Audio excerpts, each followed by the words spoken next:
Let's get started with our first news, and it's a heated one. UFC president Dana White is calling out Jon Jones and says he's not telling the truth. This all stems from recent claims made by Jon on social media, where he stated that he had already informed the UFC months ago about his retirement from the sport. Now, if you've been following Jon Jones's career, you know it's been filled with drama, both inside and outside the octagon. So when he suddenly dropped a post suggesting that he had quietly stepped away from fighting and had let the UFC know long ago, fans were naturally skeptical. On X, formerly known as Twitter, Jon wrote, "If the fight was done, trust me, I would be fighting. Did we start negotiating at one point? Yes, but it was never done. My job at the time was to sit back and be quiet about it, and that's exactly what I did. I was enjoying my life. That should have been obvious to you guys." In typical Jon Jones fashion, he made it sound like he was just keeping things low-key, enjoying life, and letting the process play out behind the scenes. But Dana White was quick to respond and didn't mince words. At the UFC 317 post-fight press conference, Dana addressed Jon's post and said bluntly, "That's not true. I'm telling you the truth. Believe who you want to believe."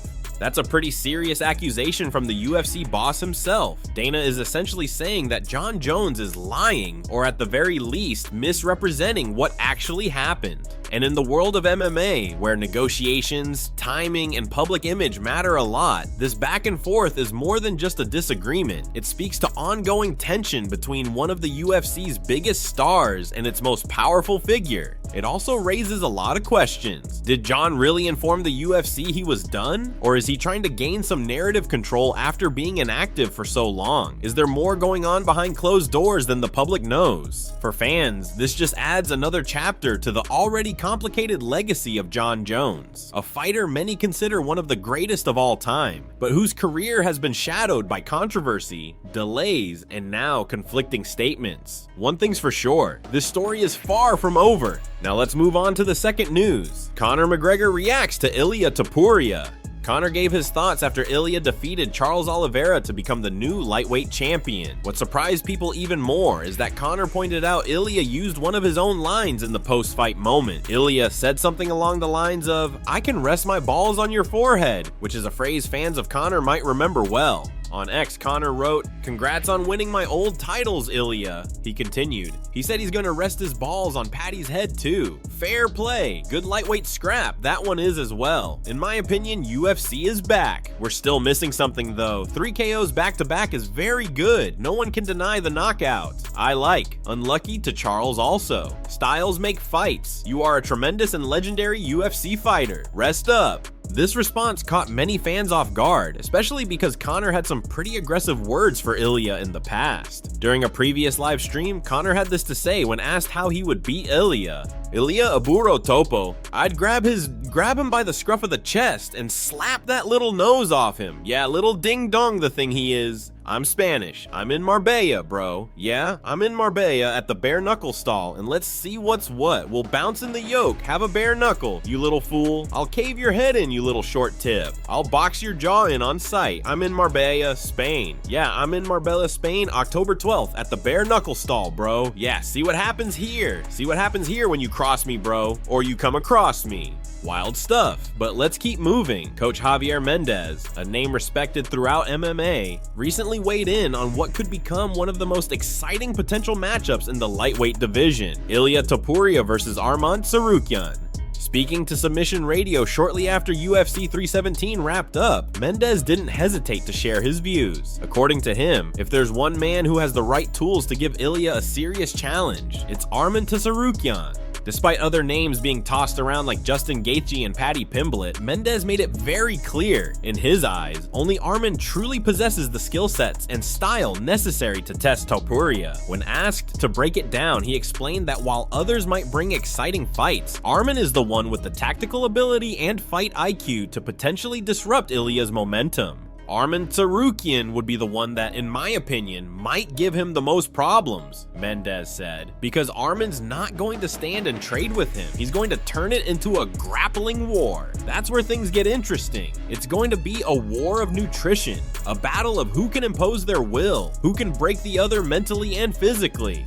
He continued, You've got to ask, can Ilia survive the continuous ground attack that Arman's going to bring? That would be the test. That's the question everyone wants answered. And to be fair, maybe he can. I mean, look at what he did to Charles. Charles came in for the takedown, and Ilia switched it on him mid-air. That was very impressive, man. That showed me that Ilia is not just a striker, he's evolving. But still, Arman is different. Mendez's breakdown makes a lot of sense when you analyze the fighting styles. While Topuria is known for his devastating striking and power, Arman Tsarukyan is a cardio machine with elite wrestling. Someone who thrives in the grind. A matchup between the two would not just be a fight, it would be a chess match at the highest level. Can Arman weather the early storm and drag Ilia into deep waters? Or will Ilia find that one clean shot that ends it all before the wrestling can even start?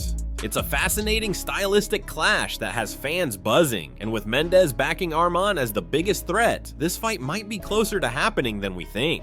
Now on to another headline, Sean O'Malley's live reaction to Ilia Topuria's knockout of Charles Oliveira, and it was nothing short of explosive. O'Malley was watching the fight closely and, as expected, had a strong reaction when Topuria landed that brutal finishing sequence. He didn't hold back in his response, openly admitting that he was lucky Ilia didn't accept his call-out after the Chito Vera fight. He started off by exclaiming, "Oh holy!" Clearly stunned by the knockout, O'Malley continued, "Islam versus Topuria needs to happen. No, after I beat Chito, I called out Ilia, and he got scared and ran to 155. No, I'm just kidding. Thank God the UFC didn't make that fight."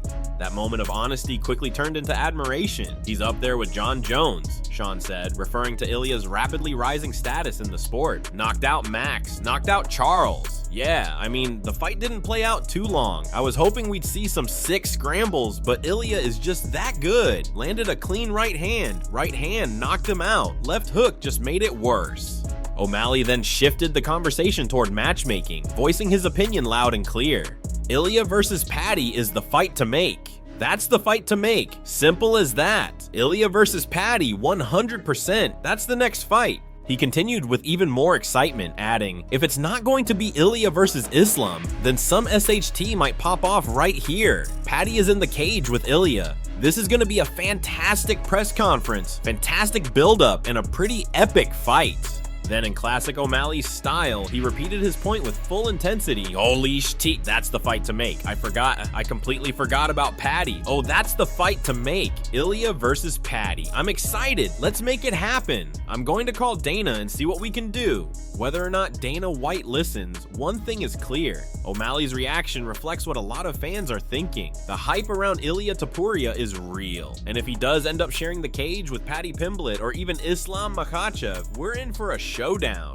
Next up, Jon Jones reacts to Tom Aspinall's peed comments. And if you thought the drama between Jon and Aspinall was done and dusted now that Jon is supposedly retired, well, think again. Even though both Jon Jones and the UFC have publicly confirmed that he's hung up the gloves, Tom Aspinall still seems to have something to say. This week, Aspinall traveled to Las Vegas to meet with UFC executives, possibly to discuss his future, his title defenses, or maybe even the idea of an undisputed title bout. While in Nevada, he also made time to sit down with Ariel Helwani. And of course, when you put Aspinall and Helwani in the same room, you already know what topic had to come up. Is Jon Jones still the GOAT?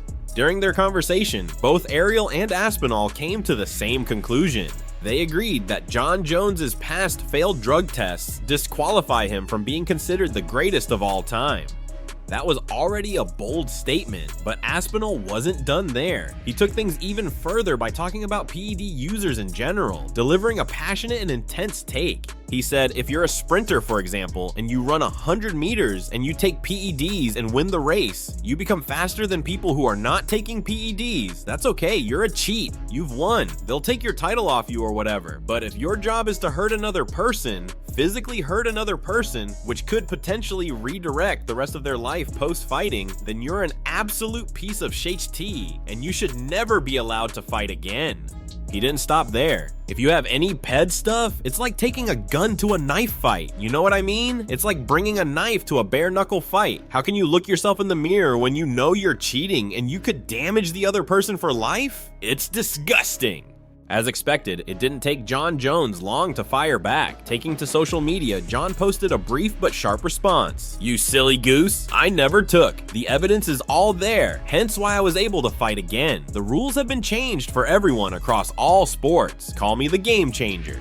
Now, just to clarify, yes, in 2014, Jon Jones was flagged for the banned substance turinabol, and his win over Daniel Cormier was overturned. That much is fact, but Jon and his team have always stood firm on their claim that he never knowingly took any illegal substances. They've argued it was either contamination or mislabeling. Regardless, Jon's legacy continues to be debated. So, what do you think about Aspinall's explosive comments? Should Jon Jones be removed from the GOAT discussion because of his USADA history? Or does his dominance inside the cage outweigh the controversies? And if not Jon, then who truly deserves the title of the greatest of all time? Let's now move on to our final story. Ilia Topuria sends a warning to a scared Arman Tsarukyan. After UFC 317, tensions in the lightweight division reached new heights, and Topuria made sure to add fuel to the fire. According to Ilia, Arman Tsarukyan is hesitant and afraid to face him after witnessing his dominant performance against Charles Oliveira. Arman was sitting ringside during that fight, and shortly after the event, new footage emerged online showing Arman's live reaction to the devastating knockout delivered by Topuria. And let's just say, Topuria saw something in that reaction that he didn't like. During his post-fight interview with Carlos Contras Legazpi, Ilia didn't mince words. He claimed Arman looked scared after witnessing the knockout and strongly implied that Arman is not only hesitant but reluctant to ever step into the octagon with him. Topuria pointed out that Tsarukyan, despite being talked about as one of the next potential contenders, has yet to publicly show any real confidence or hunger to face him. In Ilia's eyes, if Arman really wanted that smoke, he would have spoken up right then and there, or at least showed some energy cage's side. Instead, Topuria saw hesitation, and he called it out on the spot. This back and forth might be subtle compared to some of the all-out trash talk we've seen in the UFC, but make no mistake, the message from Topuria was loud and clear. He sees himself as the king of the lightweight division right now, and anyone who isn't rushing to face him is, in his words, squirters. This isn't the first time Topuria has sent warnings to other fighters, but it's the first time he's aimed such direct criticism at Tsarukyan, and honestly, it's working. Fans are now buzzing about what would happen if these two rising stars were matched up next. Both men are incredibly skilled. One a powerful technical striker with knockout power, the other a relentless grappler with cardio for days. If this fight happens, it would be an absolute war. But for now, Topuria has made his move. The pressure is on Arman. Will he step up, or will this warning linger in the air while Ilia continues calling the shots? And that's all for today's updates. The lightweight division is looking absolutely stacked, and the drama just keeps escalating. From Jon Jones defending his legacy to Conor showing respect to Ilia, from Aspinall's fiery PED comments to Sean O'Malley calling for big fights. This sport never sleeps. Stay tuned, because things are only going to get crazier from here.